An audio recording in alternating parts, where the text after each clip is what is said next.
আজকে চলেন 2 মিনিটে একটা রোস্টের রান্নার রেসিপি শেয়ার করি। কি ভাবছেন 2 মিনিটে রোস্ট রান্না করা সম্ভব? একদমই সম্ভব না। এটা আসলে ভিডিও এডিটিং করতে করতে 2 মিনিটে নিয়ে এসেছি।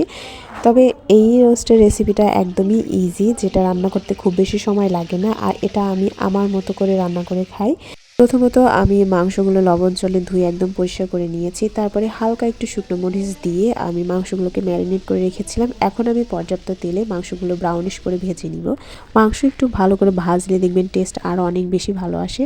আর এই রোস্টে আরও একটা স্পেশাল মশলা অ্যাড আমি করছি, সেটা হচ্ছে এলাচের একদম যে পাতা, সেটা যেটা তেলে দিলে একদম ফ্রেশ একটা ফ্লেভার পাওয়া যায়।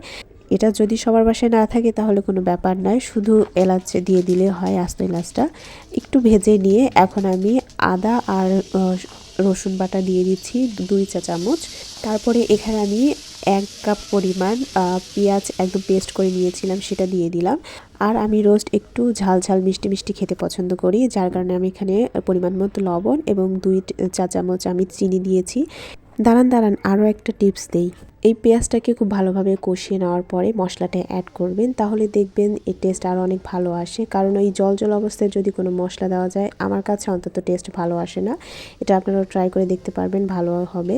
কারণ পেঁয়াজ থেকে যত বেশি তেল উঠবে এর ফ্লেভারটা আরও অনেক বেশি এনহ্যান্স হবে। আর এই রোস্টে আমি কিন্তু কোনো রকম জল ব্যবহার করি না। এখানে আমি একদম ভরে 2 কাপ দুধ দিয়েছি।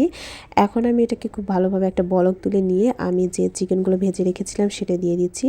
আর এখানে আরেকটা মজার বিষয় হচ্ছে, আমি রোস্টের মধ্যে আলু খাই, কারণ আলু আমার ফেভারিট। সেটা আমার মাংসের মধ্যে চাই, সেটা রোস্ট হোক, বিরিয়ানি হোক, এমনি ঝোল হোক। আলু ছাড়া আমি মাংস আসলে খেতে পারি না। এটা আপনাদের কাছে হাসির মনে হলে আমার কিছু করার নেই। আর এখানে আমি নামানোর কিছুক্ষণ আগে গরম মশলা আর ভাজা জিরার গুঁড়া দিয়ে দিচ্ছি। এটার কারণে কিন্তু টেস্ট আরও অনেক বেশি ভালো হয়। আপনারা চাইলে এখানে বাড়িতে তৈরি করা রোস্টের মশলাটা ব্যবহার করতে পারেন, রাঁধুনিটা অ্যাভয়েড করে। তো এই ছিল আমার আজকের রোস্টের রেসিপি। আপনাদের কাছে কেমন লাগলো অবশ্যই কিন্তু জানাবেন। টাটা।